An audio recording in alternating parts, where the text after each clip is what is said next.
মক্কার মধ্যে এমন একজন ব্যক্তির আবির্ভাব হবে যার মায়ের নাম হবে আমেনা, যার বাবার নাম হবে আব্দুল্লাহ, যার নাম হবে মুহাম্মদ। ওই মুহাম্মদ নবুয়ত পাইয়া মুহাম্মদ বলবে, ওই মুহাম্মদ সর্বপ্রথম তোমাকে নবুয়তের স্বীকৃতি পাইয়া কালেমার দাওয়াত দিবে, আর কালেমা পরে তুমি ধন্য হয়ে সেই নূর আর আলো তুমি গ্রহণ করতে পারবে। আল্লাহু আকবার। মুসলমান ইমানদার হযরতে আবু বকরের অন্তরটা এবার শান্তি হয়ে গেল, মনের ভিতরে একটু আরাম লাগলো। এবার তিনি মনে মনে ভাবতে লাগলেন, এই মুহূর্তে যেহেতু আপনি আমার স্বপ্নের ব্যাখ্যা জানতে পেরেছি, এবার আমি খাবার খাবো, এবার আমি শান্তিতে ঘুমাইবো, শান্তিতে ব্যবসা বাণিজ্য করব। ব্যবসা বাণিজ্য কইরা সিরিয়া থেকে মক্কায় আসলেন, বন্ধুর সঙ্গে সাক্ষাৎ হয়, কিন্তু বন্ধুকে স্বপ্নের কথাটা বলেন না, অপেক্ষায় আছেন বন্ধু কখন জানি আমাকে কালেমার দাওয়াত দিবে। রহমাতুল লিল আলামিন, আপনি শুনিয়া রাখেন, আমি ওই দিন থেকে আপনার অপেক্ষায় ছিলাম, কখন জানি আপনার জবান দিয়া আমাকে কালেমার দাওয়াত দিবেন আর আমি কালেমা গ্রহণ করে ধন্য হতে পারবো। এই অপেক্ষার প্রহরটা আজ শেষ হয়ে গেল। আপনি আমাকে কালেমার দাওয়াত দিলেন, আমি কালেমা পড়লাম, মুসলমান হয়ে গেলাম। জোরে জোরে আওয়াজ দিয়া বলুন না আল্লাহু আকবার। ও মুসলমান, যেই কথাটা বলতেছিলাম, আমার নবী শেষ নবী, শ্রেষ্ঠ নবী 40 বছর একদিন উপনীত হওয়ার পরে নবুয়ত পাইলেন। নবুয়ত পাইয়া মহিলাদের মধ্যে সর্বপ্রথম ঘরের ভিতরে হযরতে খাদিজাকে কালেমার দাওয়াত দিলেন। হযরতে খাদিজা কালেমা পড়লেন, মুসলমান হয়ে গেলেন।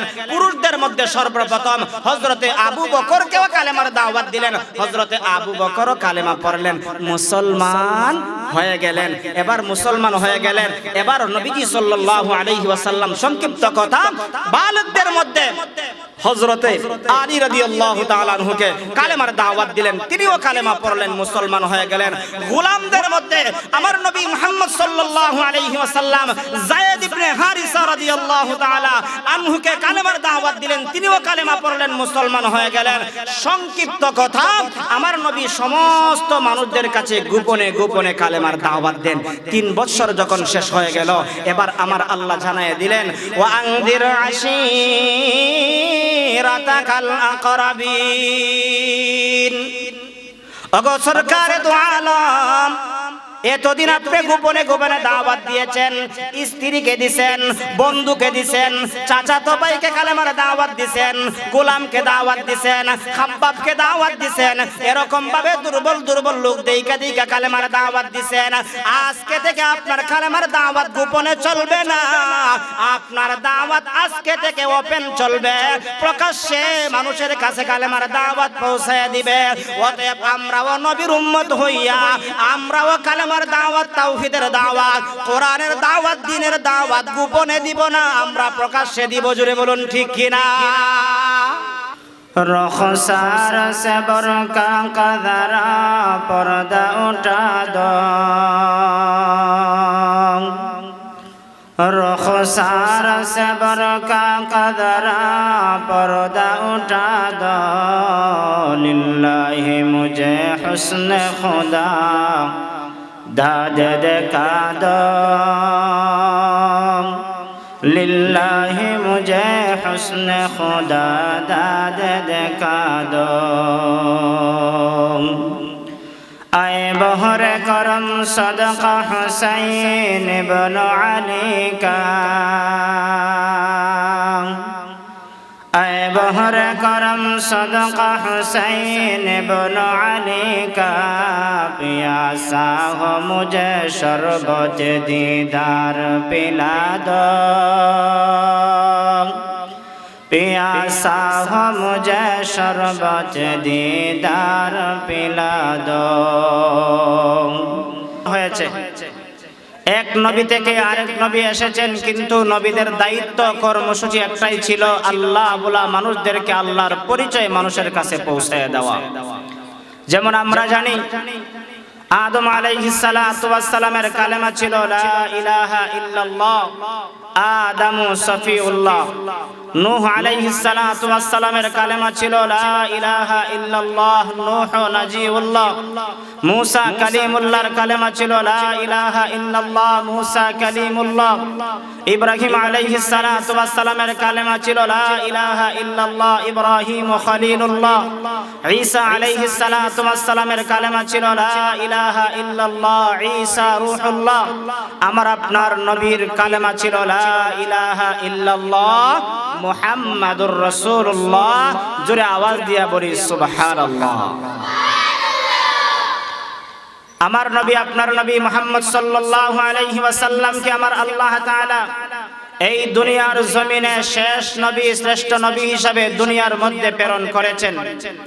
আমরা সবাই জানি সরকারে দু আলম নবী মুহাম্মদুর রাসূলুল্লাহ সাল্লাল্লাহু আলাইহি ওয়াসাল্লামের হায়াতের জিন্দেগি 63 বছরের।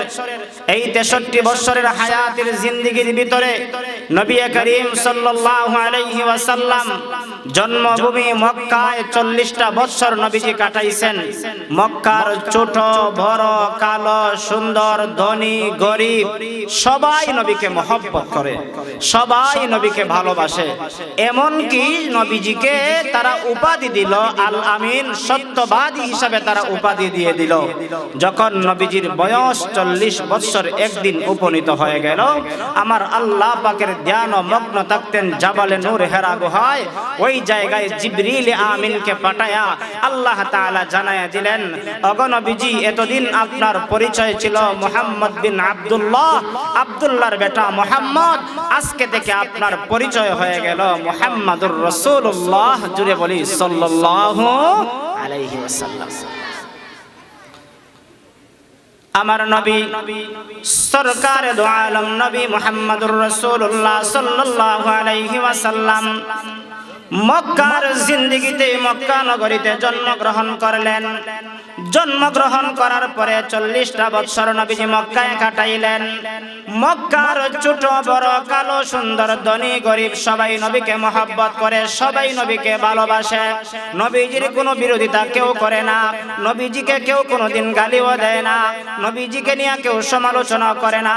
শুধুমাত্র প্রত্যেকটা মানুষের জবানের মধ্যে পয়গম্বরে আরবি সাল্লাল্লাহু আলাইহি ওয়াসাল্লামের ভালোবাসার কথা, নবীজি সাল্লাল্লাহু আলাইহি ওয়াসাল্লামের প্রশংসা, নবীজি সাল্লাল্লাহু আলাইহি ওয়াসাল্লামের আমানতদারিতার কথা প্রত্যেকটা মানুষের কাছে আছে।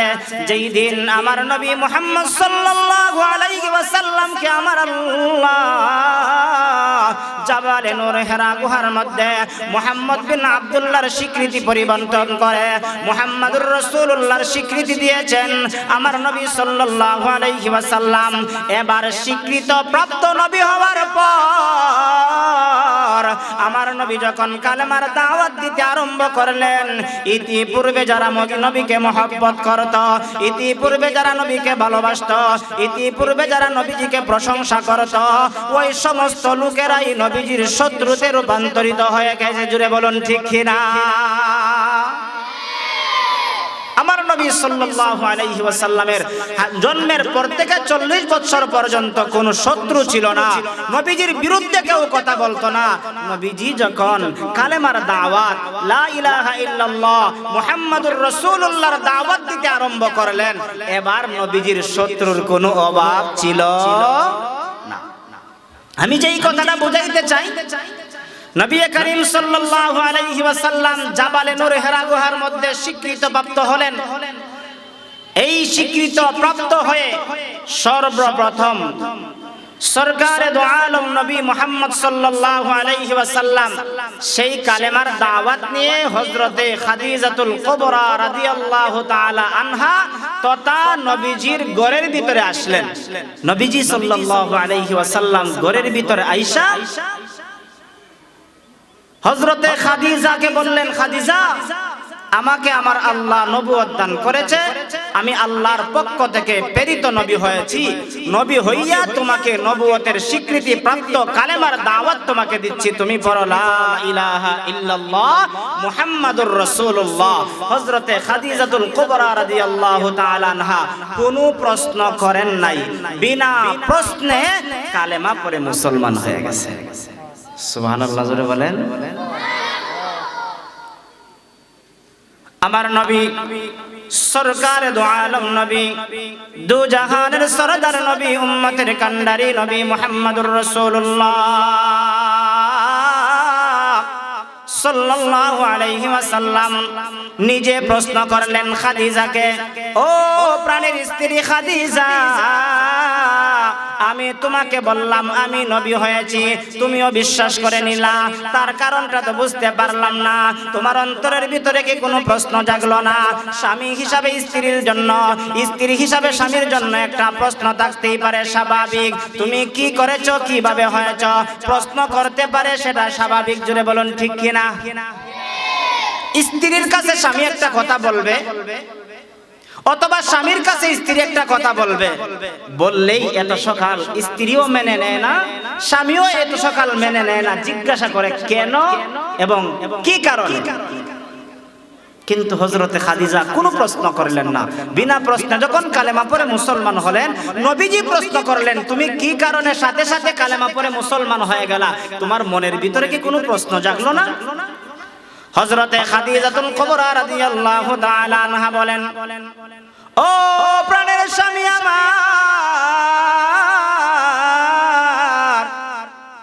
আমার মনের ভিতরে প্রশ্ন জাগলো না। এই কারণে জাগলো না, তার এক নাম্বার কারণ হলো আপনার যখন বয়স ছিল 25 বছর, আমি খাদিজার বয়স যখন ছিল 40 বছর, তখন সময় আপনার সঙ্গে আমার বিবাহ বন্ধনে আবদ্ধ করা হয়। ওই দিন থেকে আজকে পর্যন্ত 15টা বছর আপনার সঙ্গে সংসার করলাম, আপনার সঙ্গে উঠা বসা করলাম, আপনার সঙ্গে দিন কাটাইলাম, আপনার সঙ্গে রাত্র কাটাইলাম। সময় গেল, মাস গেল, বছরের পর বছর গেল, আমি পুরাটা আরব জাহান ভ্রমণ করে দেখেছি, এমনকি পুরা মক্কা নগরীটা দেখেছি। আপনার মতন এত আখলাকওয়ালা, চরিত্রওয়ালা, এত ভালো মানুষ আমার চোখের সামনে আর পড়ে নাই। আল্লাহু আকবার।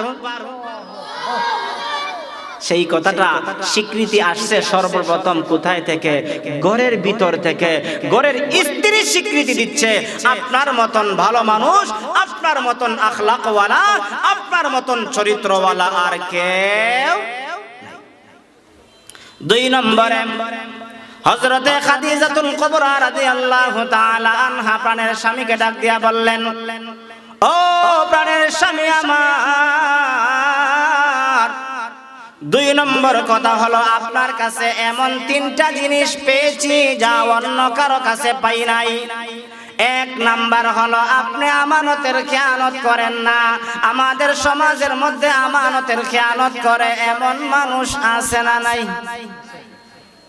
একজন মানুষ গরিব ধনী একজন ব্যক্তির কাছে মনে করেন 10,000 টাকা রাখছে, ভাই আমার ঘরটা ভাঙা, আমার ঘরের ভিতরে নিরাপত্তা নাই, তোমার কাছে নিরাপদ হিসাবে 10,000 টাকা রাখলাম, সময়ে সুযোগে আপনার কাছ থেকে নিয়ে নিব।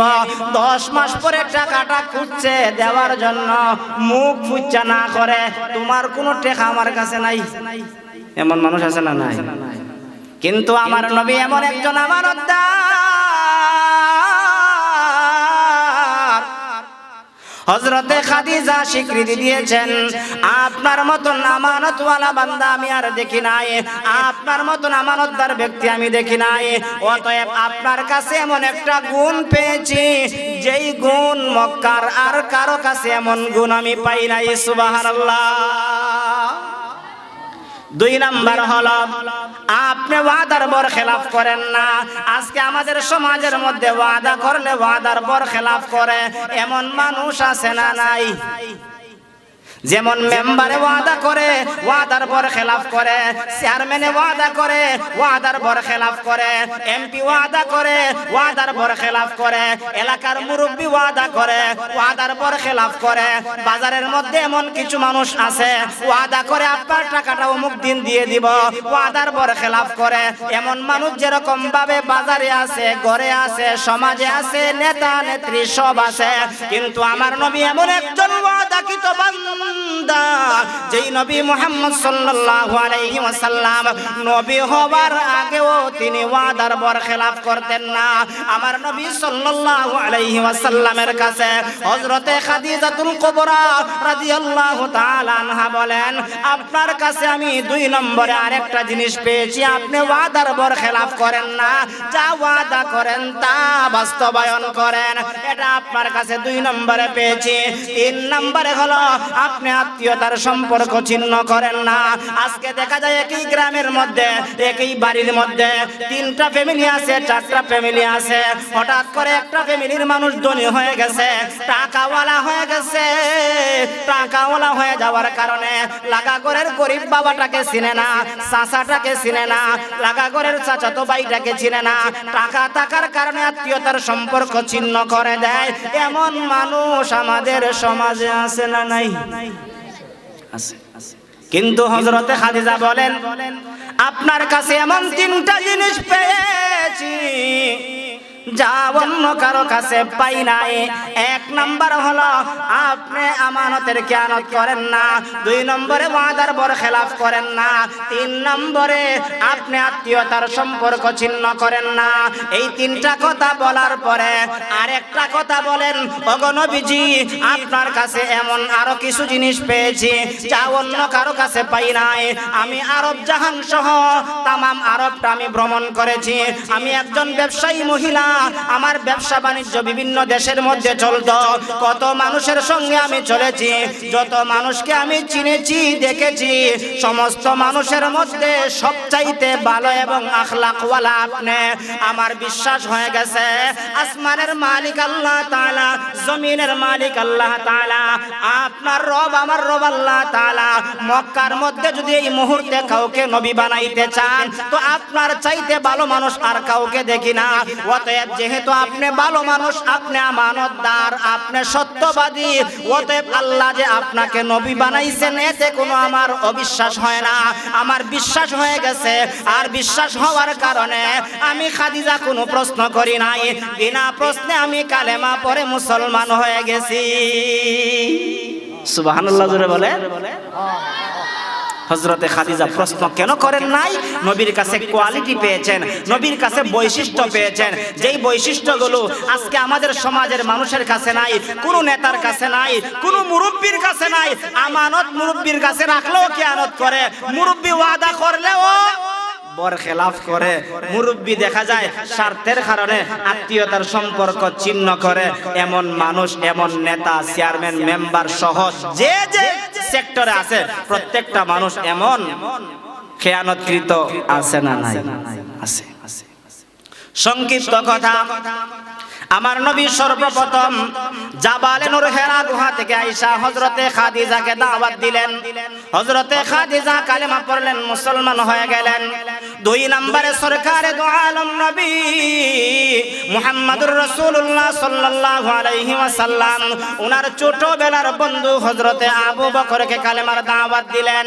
দেখবেন বন্ধু যদি ভালো হয়, বন্ধুর সঙ্গে চলাফেরা করতে ভালো লাগে, বন্ধুর সঙ্গে ঘুরতে ভালো লাগে, বন্ধুর সঙ্গে আড্ডা দিতে ভালো লাগে। কারণ যেই বন্ধু আমাকে ভালো কথা দেখাবে, ভালো কথা শোনাবে, ভালো রাস্তা দেখাবে, এমন বন্ধুর সঙ্গে সম্পর্ক রাখা দরকার আছে না নাই? আমার নবীজির একজন বন্ধু ছিল, যেই বন্ধুর নাম ছিল আবু বকর। আমার নবীজি নবুয়ত পাওয়ার পরে নবীজি সাল্লাল্লাহু আলাইহি ওয়াসাল্লাম পুরুষদের মধ্যে সর্বপ্রথম হযরতে আবু বকরকে কালেমার দাওয়াত দিলেন। ও আবু বকর বন্ধু, আমি তোমাকে এই মুহূর্তে নবী হইয়া নবুয়তের স্বীকৃতি পাইয়া কালেমার দাওয়াত দিলাম, তুমিও কালেমা পড়ো, মুসলমান হয়ে যাও। হযরতে আবু বকর কোনো প্রশ্ন করেন নাই, বিনা প্রশ্নে বন্ধুর কথাটা বিশ্বাস করে, তিনিও কালেমা পড়লেন, মুসলমান হয়ে গেলেন। আমার নবী বন্ধুকে প্রশ্ন করেন, বন্ধু তোমার মনের ভিতরে কি আমাকে নিয়ে কোনো প্রশ্ন জাগলো না? আমাকে নিয়ে কোনো কথা জাগলো না? হযরতে আবু বকর বললেন, কেন জাগবে? আপনি যে নবী হবেন, নবী হইয়া আমাকে যে কালেমার দাওয়াত দিবেন, এটা আমি অনেক বছর আগেই জানতে পেরেছি। সুবহানাল্লাহ। কি বলছেন? অনেক বছর আগে আমি জানতে পেরেছি আপনি নবী হবেন, নবী হইয়া আপনি আমাকে কালেমার দাওয়াত দিবেন। নবীজি বলেন, এটা আবার কেমনে তুমি জানলা? বলে, আমি কয়েক বছর আগে ব্যবসার সুবাদে আমি সিরিয়ার মধ্যে গেলাম ব্যবসা করার জন্য, কিন্তু সিরিয়ার মধ্যে যাওয়ার পরে অতীতে যতবার গেছি এমন স্বপ্ন আমি দেখি নাই। এই সময় আমি যখন সিরিয়ার মধ্যে আসলাম ব্যবসার জন্য, ওই সিরিয়ার মধ্যে আসার পর আমি এমন একটা স্বপ্ন দেখলাম, যেই স্বপ্ন দেখার পরে আমার মনের ভিতরে একটা অস্থির লাগে, অশান্তি লাগে। আমার খানা খাইতে ভালো লাগে না, ঘুমাইতে ভালো লাগে না, ব্যবসা করতে ভালো লাগে না। স্বপ্নের ব্যাখ্যা না জানা পর্যন্ত আমার মনের ভিতরে শান্তি আসবে না। আমরাও তো স্বপ্ন দেখি, সকালে স্বপ্ন দেখি, রাত্রের স্বপ্ন, রাত্রে স্বপ্ন দেখি, সকালের স্বপ্ন। এমন স্বপ্ন আমাদের আছে না নাই? দেখে রাত্রে বেলায় ঘুমাইয়া ঘুমাইয়া বাসুল্লা বাজারের 1 নাম্বার মিষ্টি খাইতেছে, ঘুম থেকে উইটা দেখে লেফের কোনা চাবাইতেছে। আছে না নাই? সারাদিন সোনারুঘাট থেকে বাসুল্লা বাজার পর্যন্ত যাত্রী আনবে, একজন ডাকে, আর দুইজন লাগে ডাকে। বউয়ে সাক্ষী দেয়, স্বীকৃতি দেয়, আমার জামাই ঘুমাইয়া ঘুমাইয়া হয়, আর একজন যাত্রী লাগে। রাত্রে যা জপে, দিনে যা জপে, রাত্রে তা তার মুখ দিয়ে বের হয়। এই স্বপ্ন আর এই স্বপ্নের মধ্যে ব্যবধান আছে। হযরতে আবু বকর বলেন, আমি তো স্বপ্ন দেখলাম, কিন্তু আমি স্বপ্ন দেখার পরে অন্তরে অশান্তি। আমার খানা খাইতে ভালো লাগে না, ঘুমাইতে ভালো লাগে না। মক্কা থেকে সিরিয়ায় সামদেশে আসলাম ব্যবসার জন্য, ব্যবসা করতে ভালো লাগে না। একটা স্বপ্ন দেখেছি, স্বপ্নের ব্যাখ্যা না জানা পর্যন্ত আমি শান্তি পাবো না। হযরতে আবু বকর বলেন, আমি সিরিয়ার প্রত্যেকটা অঞ্চলে আমি ঘোরাফেরা করতে লাগলাম। মানুষকে জিগায় আমার স্বপ্নের ব্যাখ্যাটা কার কাছ থেকে জানতে পারবো? কেউ কোনো সন্ধান দিতে পারে না। হঠাৎ করে একজন ব্যক্তি বলতেছে, আমাদের দেশের মধ্যে এমন একজন গণক আছে, এমন একজন জ্যোতিষী আছে, যেই জ্যোতিষীর কাছে যখন আপনি স্বপ্নের কথা বলবেন, অবশ্যই অবশ্যই আমাদের জ্যোতিষী, আমাদের গণক আপনার স্বপ্নের ব্যাখ্যা বলতে পারবে। ও বাসুল্লাহ এলাকার যুবক, ও বৃদ্ধ বাবা, আপনারাও যখন এমন স্বপ্ন দেখেন, মসজিদের ইমাম সাহেব জিগাইনি না? বলে, হুজুর একটা স্বপ্ন দেখছি, স্বপ্নের ব্যাখ্যাটা না জানলে তো আমার ভালো লাগতো না, হুজুর আমার স্বপ্নের কথাটা বইলা দেন। তখন সময়ে যদি ইমাম সাহেব স্বপ্নের ব্যাখ্যা না দিয়া আপনার মাথার দিকে একবার চায়, একবার ফায়ের দিকে চায়, আপনার রাগ উঠবরি না উঠতো না? আমি আইছি হুজুরের কাছে আমার স্বপ্নের ব্যাখ্যা জানবার লাগিয়া, দেখা যায় হুজুরে আমার মাথার মুখে একবার চায়, ফায়ের দিকে একবার চায়, তার কারণটা তো বুঝতে পারলাম না। হযরতে আবু বকর বলেন, আমি গণকের কাছে গেছি, গিয়া বললাম, ভাই আমি এরকম ভাবে স্বপ্ন দেখছি, আমার স্বপ্নের ব্যাখ্যাটা আমাকে জানায় দাও। ওই গণক হযরতে আবু বকরের মাথার দিকে একবার তাকায়, পায়ের দিকে একবার তাকায়। হযরতে আবু বকরের মনে মনে রাগ উঠতেছে, কিন্তু রাগ তো সব জায়গায় দেখানো যায় না। রাগ দেখাইলে তো আমার স্বপ্নের ব্যাখ্যা জানতে পারবো না। হযরতে আবু বকর বলেন, আমি ধৈর্য ধরলাম, ধৈর্য ধইরা আমি কিছুক্ষণ পরে বললাম, জনাব আপনি আমার স্বপ্নের ব্যাখ্যাটা জানায় দেন। আমি তো অনেক দূরের একজন মুসাফির মানুষ, আমার এই ব্যাখ্যা না জানার কারণে খানা খাইতে ভালো লাগে না, ঘুমাইতে ভালো লাগে না, ব্যবসা করতে ভালো লাগে না। এবার গণক কি বলে শুনেন। ওই গণক ডাক দিয়া বলে, ও যুবক, তোমার বাড়ি কোথায়? হযরতে আবু বকর বলেন, আমার বাড়ি হলো মক্কায়। দ্বিতীয়বার ওই গণক প্রশ্ন করে, ও যুবক তোমার নাম কি? হযরতে আবু বকর বলেন, আমার নাম হলো আবু বকর। 2-3 নম্বরে ওই গণক ডাক দিয়া বলে, ও যুবক তোমার বাবার নাম কি? বলে, আমার বাবার নাম হলো আবি কুহাফা। এবার মাথার দিকে তাকায়, পায়ের দিকে তাকায়, তাকায় বলে, ও যুবক তুমি তো ভাগ্যবান, তোমার চাইতে ভাগ্যবান আর কেউ হতে পারে না। তুমি তো এত ভাগ্যবান হয়ে গেছো, সেই জন্য তোমার মাথার দিকে একবার তাকাই, পায়ের দিকে একবার তাকাই, তুমি যে স্বপ্নে দেখলা আসমানের একটা নূর আলো আইসা তোমার ঘরের ভিতরে প্রবেশ করেছে, তোমার চেহারাটা আলোকিত করে ফেলেছে।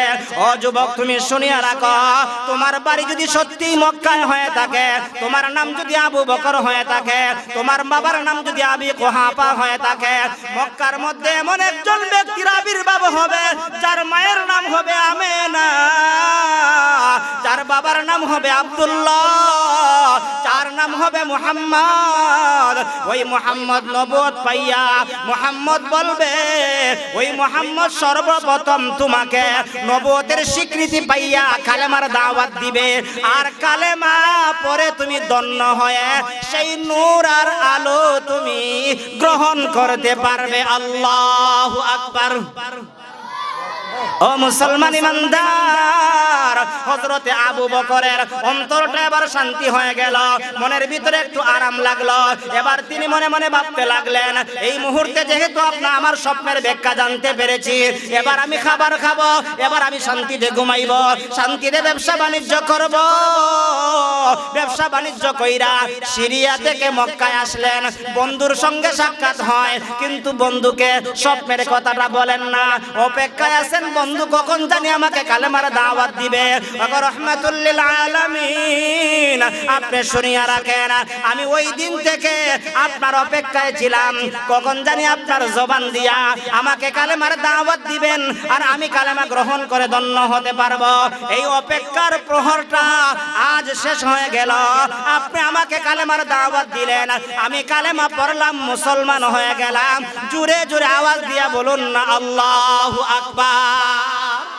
ও মুসলমান, যেই কথাটা বলতেছিলাম, আমার নবী শেষ নবী, শ্রেষ্ঠ নবী 40 বছর একদিন উপনীত হওয়ার পরে নবুয়ত পাইলেন। নবুয়ত পাইয়া মহিলাদের মধ্যে সর্বপ্রথম ঘরের ভিতরে হযরতে খাদিজাকে কালেমার দাওয়াত দিলেন। হযরতে খাদিজা কালেমা পড়লেন, মুসলমান হয়ে গেলেন। পুরুষদের মধ্যে সর্বপ্রথম হযরতে আবু বকরকেও কালেমার দাওয়াত দিলেন। হযরতে আবু বকরও কালেমা পড়লেন, মুসলমান হয়ে গেলেন। এবার মুসলমান হয়ে গেলেন। এবার নবীজি সাল্লাল্লাহু আলাইহি ওয়াসাল্লাম সংক্ষিপ্ত কথা, বালকদের মধ্যে হযরতে আলী রাদিয়াল্লাহু তাআলা আনহুকে কালেমার দাওয়াত দিলেন, তিনিও কালেমা পড়লেন, মুসলমান হয়ে গেলেন। গোলামদের মধ্যে আমার নবী মুহাম্মদ সাল্লাল্লাহু আলাইহি ওয়াসাল্লাম যায়েদ ইবনে হারিসা রাদিয়াল্লাহু তাআলা আনহুকে কালেমার দাওয়াত দিলেন, তিনিও কালেমা পড়লেন, মুসলমান হয়ে গেলেন। সংক্ষিপ্ত কথা, আমার নবী সমস্ত মানুষদের কাছে গোপনে গোপনে কালেমার দাওয়াত দেন। 3 বছর যখন শেষ হয়ে গেল, এবার আমার আল্লাহ জানায়ে দিলেন, ওয়া আনদির আশীরাতাকাল আকরাবিন। ওগো সরকারে দু আলম, এতদিন আপনি গোপনে গোপনে দাওয়াত দিয়েছেন, স্ত্রীকে দিছেন, বন্ধুকে দিছেন, চাচাতো ভাইকে কালেমার দাওয়াত দিছেন, গোলামকে দাওয়াত দিছেন, খাব্বাবকে দাওয়াত দিছেন, এরকম ভাবে দুর্বল দুর্বল লোক দেইকা দেইকা কালেমার দাওয়াত দিছেন। আজকে থেকে আপনার কালেমার দাওয়াত গোপনে চলবে না, আপনার দাওয়াত আজকে থেকে ওপেন চলবে, প্রকাশ্যে মানুষের কাছে কালেমার দাওয়াত পৌঁছায় দিবে। অতএব আমরাও নবীর উম্মত হইয়া আমরাও কালেমার দাওয়াত, তাওহীদের দাওয়াত, কোরআনের দাওয়াত, দ্বীনের দাওয়াত গোপনে দিব না, আমরা প্রকাশ্যে দিব। জোরে বলুন ঠিক কিনা? আমার নবী সাল্লাল্লাহু আলাইহি ওয়াসাল্লাম এবার আল্লাহর পক্ষ থেকে স্বীকৃত প্রাপ্ত হলেন প্রকাশ্যে দাওয়াত দেওয়ার জন্য। নবীজি এবার প্রকাশ্যে দাওয়াত দেওয়ার জন্য একটা পাহাড়ের মধ্যে উঠলেন। পাহাড়ের মধ্যে উঠা আরবের বিভিন্ন গোত্রের লোকদের নাম ধইরা ধইরা ডাক দিলেন, হে লোক সকল, তোমরা সবাই একত্রিত হও। সবাই যখন একত্রিত হলো, নবীজি বললেন, দেখো, আমি যদি তোমাদেরকে বলি পাহাড়ের ওপার থেকে তোমাদের উপরে যে কোনো মুহূর্তে আক্রমণ করতে পারে কোনো একটা দল, তাহলে কি তোমরা বিশ্বাস করবা? কারণ তোমরা তো আমাকে আল আমিন, সত্যবাদী উপাধি দিয়েছো। তোমরা তো জানো আমি কখনো মিথ্যা কথা বলি না। সবাই বলল, হ্যাঁ, আপনার কথা বিশ্বাস করব। কিন্তু তাদের মধ্য থেকে একজন সেটার কাউন্টার দিয়েছিল। নবী যখন বললেন, মনে করো আমি তোমাদেরকে এমন এক ভয়াবহ আযাব থেকে রক্ষা করার জন্য তোমাদেরকে সতর্ক করছি। তোমরা এই মুহূর্তে সূর্যের পূজা করো, এরকম দেবদেবীর পূজা করো, গাছের পূজা করো, মাছের পূজা করো, এই পূজা কইরা আখিরাতে তোমাদের জন্য আযাব আর গজব রয়েছে, এটা থেকে তোমরা ফিরে আসতে হবে। যদি ফিরে আসো তাহলে ওই আযাব থেকে তোমরা বাঁচতে পারবে। ইয়া আইয়ুহান নাস, হে লোক সকল, কুলু লা ইলাহা ইল্লাল্লাহ তুফলিহুন, তোমরা লা ইলাহা ইল্লাল্লাহ পড়ো, তোমরা কামিয়াব হয়ে যাইবা, তোমরা কামিয়াব হয়ে যাইবা। নবীজি খারাপ কথা বলছেন না ভালো কথা বলছেন? আর একটু জোরে বলেন, খারাপ বলছেন না ভালো বলছেন? ভালো বলছেন, কিন্তু ভালো কথাও কিছু মানুষের শরীরে অ্যালার্জি থাকলে সহ্য হয় না। নামাজের কথা বললে কিছু মানুষের ভালো লাগে না, রোজার কথা বললে কিছু মানুষের ভালো লাগে না, সুদের বিরুদ্ধে কথা বললে কিছু মানুষের ভালো লাগে না, ঘুষের বিরুদ্ধে কথা বললে কিছু মানুষের ভালো লাগে না, লম্পট সাদাবাজদের বিরুদ্ধে কথা বললে কিছু মানুষের ভালো লাগে না।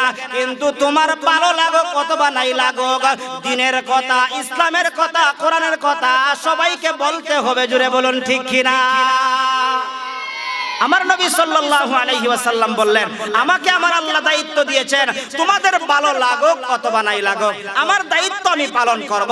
নবীজি সেই পাহাড়ের মধ্যে ওইটা যখন বললেন, ইয়া আইয়ুহান নাস কুলু লা ইলাহা ইল্লাল্লাহু তুফলিহুন, তখন সময় তাদের মধ্য থেকে এমন একজন ব্যক্তি কাউন্টার দিল, দূরের কেউ না, কাছের এমন একজন ব্যক্তি, তিনি হলেন নবীজির চাচা আবু লাহাব।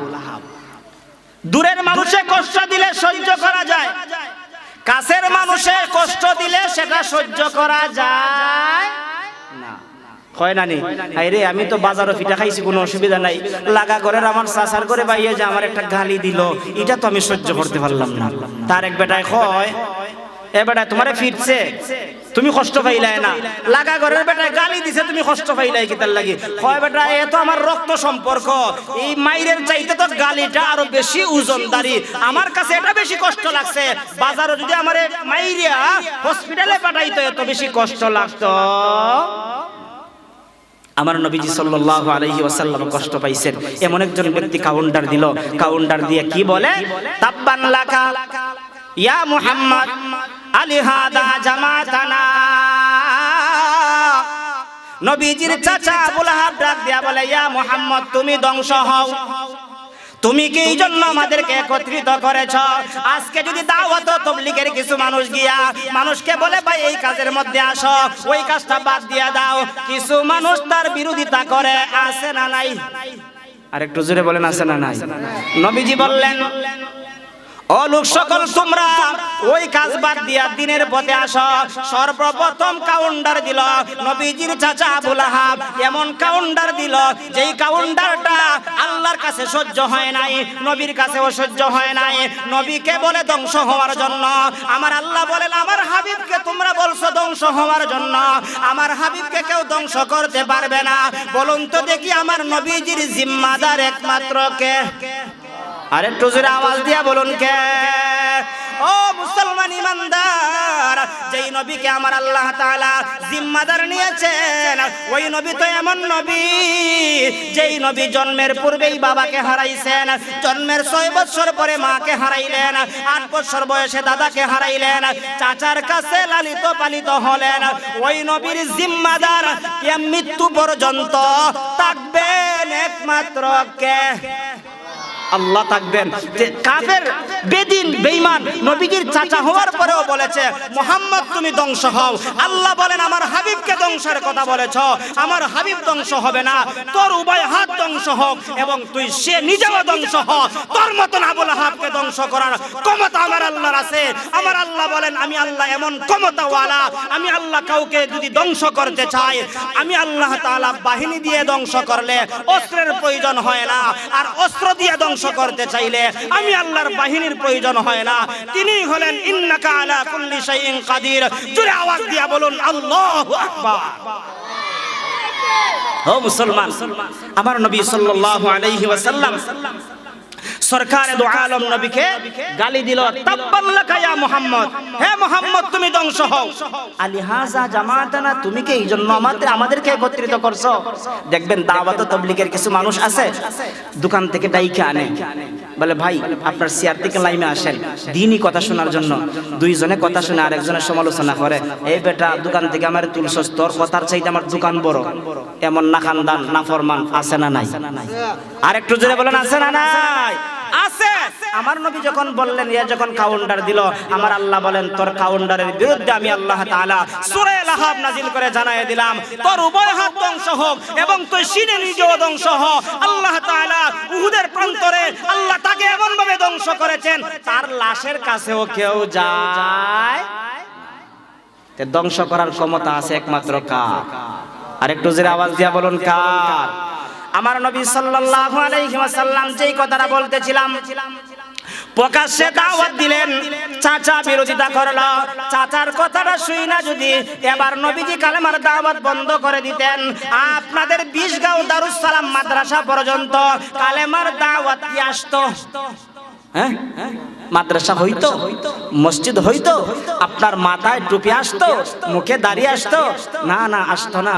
আমার নবীজি বললেন তুমি বিরোধিতা করতে পারো, কিন্তু আমার আল্লাহর কালেমার দাওয়াত, কোরআনের দাওয়াত, দ্বীনের দাওয়াত, ইসলামের দাওয়াত আমি নবীজি বন্ধ করব। আবু জেহেলের মাথা গরম, উতবা শাইবা ওয়ালিদ ইবনে মুগীরার মাথা গরম হয়ে গেছে। না না, মুহাম্মদকে যে কোনো ভাবে সেই কালেমার দাওয়াত থেকে বিরত রাখতে হবে। দেখা যায় সাধারণ মানুষদেরকে দাওয়াত দিতে দিতে এক পর্যায়ে দেখা যায় সে লিডারদের সঙ্গে মোকাবেলা করতে আরম্ভ করেছে। তাদের মধ্য থেকে পুরা একজন মুরব্বিরে তারা বাছাই করছে। দেখবেন যে কোনো জায়গায় কোনো সংবাদ পৌঁছাইতে গিয়া বিশ্বস্ত লোকের প্রয়োজন হয়, বিশ্বস্ত লোক দিয়ে ওই জায়গায় সংবাদ পৌঁছায়। আবু জেহেল, উতবা শাইবা, ওয়ালিদ ইবনে মুগীরা, এদের মধ্যে থেকে ওয়ালিদ ইবনে মুগীরা ছিল একজন বয়স্ক ব্যক্তি। ওয়ালিদ ইবনে মুগীরাকে তারা নির্বাচিত করলো, যাও না মুহাম্মদের কাছে গিয়া 4টা প্রস্তাব দিয়ে দেখো, হয়তো প্রস্তাব শুনে মুহাম্মদ আমাদের বাপ দাদার ধর্মের বিরুদ্ধের কথা থেকে বিরত থাকতে পারে, কালেমার দাওয়াত থেকে বিরত থাকতে পারে। সবাই বলল হ্যাঁ ঠিক আছে, প্রস্তাব তো ভালোই, আমরা 4টা প্রস্তাব গিয়া দিয়ে কি যদি প্রস্তাব মেনে নেয়, কালেমার দাওয়াত থেকে বিরত হয়, তাহলে তো আমাদের নেতৃত্ব চলবে, আমাদের ক্ষমতা চলবে, আমাদের বাহাদুরি চলবে। আমি এবার আপনাদের কাছ থেকে জানতে চাই, বাহাদুরি আর ক্ষমতার মালিক একমাত্র কে? আরেকটু জোরে আওয়াজ দিয়া বলুন কে? আমার আল্লাহ। আল্লাহ রাব্বুল আলামিন নবীকে গাইডলাইন হিসেবে দুনিয়াতে পাঠাইছেন। নবীজি দাওয়াত দিবেন, নবীজির দাওয়াতের বিরোধিতা করলে আল্লাহ তাআলা কুদরতি ভাবে সাহায্য করবেন। এবার ওয়ালিদ ইবনে মুগীরা আইসা নবীজিকে 4টা প্রস্তাব দিছে। মনোযোগ সহকারে 4টা প্রস্তাবের কথা শুনবেন। আমাকে আপনাকেও যদি 4টা প্রস্তাব দিত, 4টার প্রয়োজন নাই, একটা দিলেই মেনে নিতাম। রাত্রে বেলায় টেবিলের দলে এরকম ভাবে ফাসার করে দিতাম। কেমন পাচার করতাম? 4টা প্রস্তাব নবীজিকে কি দিছে শুনেন। 1 নাম্বার হলো, ও মুহাম্মদ তুমি তো আমাদের বংশের লোক, তুমি তো আমাদের ভাতিজা, বয়সে তো তোমার চাইতে আমি অনেক বড়, কারণ তোমার দাদার সঙ্গে চাচাদের সঙ্গে আমার চলাফেরা, কিন্তু তুমি যেই অবস্থা শুরু করেছো, তুমি যেই দাওয়াত দিতে আরম্ভ করেছো, এই দাওয়াত থেকে তুমি যদি বিরত হও, তাহলে তোমার কাছে 4টা প্রস্তাব নিয়ে এসেছি, দেখো 4টা প্রস্তাব তোমার কাছে কেমন লাগে। মনে মনে তারা ভাবতাছে, মনে হয় 4টা প্রস্তাব নবী গ্রহণ করে ফেলবেন।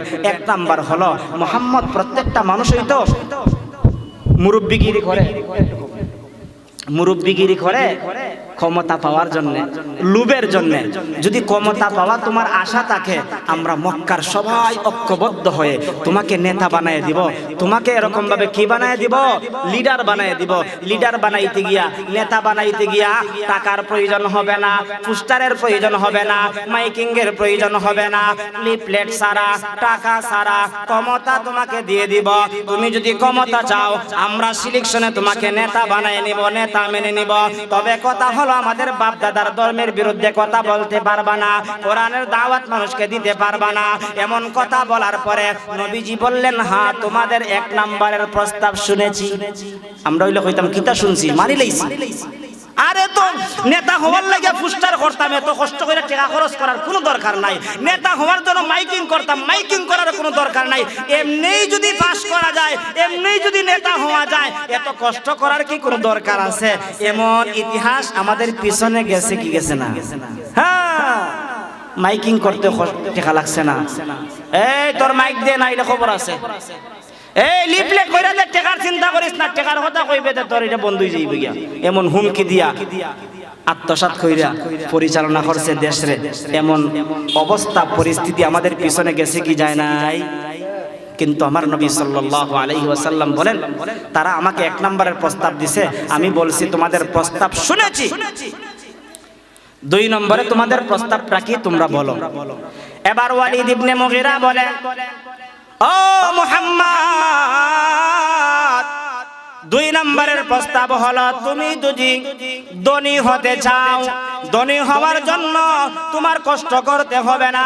আমরা কানায় কাবার চত্বরের মধ্যে ওটে অনেক পরিমাণ স্তূপ করে সম্পদ রেখে দিব, এখান থেকে তোমার মনে যা চায় তুমি তা নিয়ে নিবা, তারপরেও আমাদের বাপ দাদার ধর্মের বিরুদ্ধে কথা বলবা না। নবীজি বললেন, হ্যাঁ তোমাদের 2 নম্বরের প্রস্তাবের কথাও শুনেছি, তোমাদের 3 নম্বরের প্রস্তাবটা কি?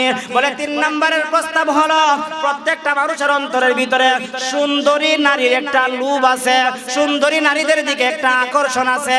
তুমি যদি সুন্দরী নারী চাও, আমরা সুন্দরী নারী এক জায়গায় রেখে দিব, এখান থেকে তোমার যাকে মনে চায় তাকে তুমি নিয়ে নিবা, তারপরেও আমাদের বাপ দাদার ধর্মের বিরুদ্ধে কথা বলবা না। নবীজি বললেন, তোমাদের 3 নম্বরের প্রস্তাবটাও শুনেছি, তোমাদের আর কি প্রস্তাব আছে?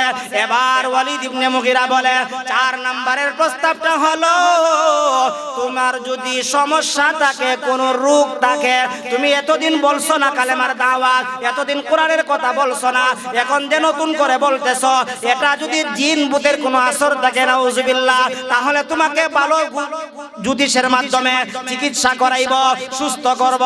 নবীজি বললেন, আমি অসুস্থ না, আলহামদুলিল্লাহ আমি সুস্থ আছি, আমার আল্লাহ আমাকে সুস্থ রেখেছে। তবে শুনে রাখো, তোমরা যে 4টা প্রস্তাব দিয়েছ, এই 4টা প্রস্তাব তোমাদের পক্ষে দেওয়া সম্ভব। অর্থাৎ আমি নেতা হতে চাইলে নেতা বানায় দিবা, ধনী হতে চাইলে ধনী বানায় দিবা, সুন্দরী নারী চাইলে সুন্দরী নারী দিয়ে দিবা, আমার যদি জিনবতের কোনো আসর হয় তোমরা দিয়ে দিবা। এই 4টা জিনিস দেওয়া তোমাদের পক্ষে সম্ভব। 4টা বস্তু দেওয়া, 4টা জিনিস দেওয়া তোমাদের পক্ষে সম্ভব। জেনে রাখো, হে ওয়ালিদ ইবনে মুগীরা, বয়সে তুমি আমার বাবার বয়সের, দাদার বয়সের শ্রদ্ধা করে সম্মান করে তোমাকে জানায় দেই, যে 4টা প্রস্তাব তুমি আমাকে দিয়েছ, শুনে রাখো 4টা প্রস্তাব তোমার পক্ষে দেওয়া সম্ভব, কিন্তু শুনে রাখো যেটা তোমাদের পক্ষে দেওয়া সম্ভব নয় সেই কথাটা তোমাদেরকে জানায় দেই। তোমরা যদি আমার ডান হাতের মধ্যে সূর্য এনে দাও, বাম হাতের মধ্যে চন্দ্র এনে দাও, আর যদি বলো একটা মুহূর্তের জন্য, মিনিটের জন্য, সেকেন্ডের জন্য কালেমার দাওয়াত, দিনের দাওয়াত বন্ধ করার জন্য, ওয়ালিদ ইবনে মুগীরা শুনো, একটা মুহূর্তের জন্য আমি মুহাম্মাদুর রাসূলুল্লাহ সাল্লাল্লাহু আলাইহি ওয়াসাল্লাম কালেমার দাওয়াত বন্ধ করব না, দিনের দাওয়াত বন্ধ করব না। জোরে জোরে আওয়াজ দিয়া বলুন না আল্লাহু আকবার। ও মুসলমান, যে 4টা প্রস্তাব দিছে, 4টা প্রস্তাব নবীজি না মাইনা দ্বীনের উপরে অটল ছিলেন, অবিচল ছিলেন, আর বলেছেন তোমাদের পক্ষে যেটা দেওয়া সম্ভব না তারপরেও যদি তোমরা এনে দিতে পারো, জেনে রাখবা একটা মুহূর্তের জন্য, একটা মিনিটের জন্য, একটা সেকেন্ডের জন্য সেই কালেমার দাওয়াত আমি বন্ধ করব না। যেই নবী এত কষ্ট করে এরকম ভাবে মক্কার জিন্দেগিতে গোপনে কালেমার দাওয়াত দিয়েছেন, প্রকাশ্যে কালেমার দাওয়াত দিয়েছেন, যেই নবী তায়েফের ময়দানে রক্ত জড়াইলেন, যেই নবী উহুদের ময়দানে রক্ত জড়াইলেন, যেই নবী তায়েফের ময়দানে এরকম ভাবে কষ্ট করেছেন, নির্যাতিত হয়েছেন, যেই নবী 25 থেকে 27টা যুদ্ধের সেনাপতির দায়িত্ব পালন করেছেন, ওই নবী যদি দ্বীনের পিছনে মেহনত করতে পারেন, আমরা নবীর উম্মত হইয়া, নবীর ভালোবাসা নিয়া হায়াতের জিন্দেগিতে আমরাও সেই দ্বীনের পক্ষে কাজ করতে রাজি আছি তো ইনশাআল্লাহ।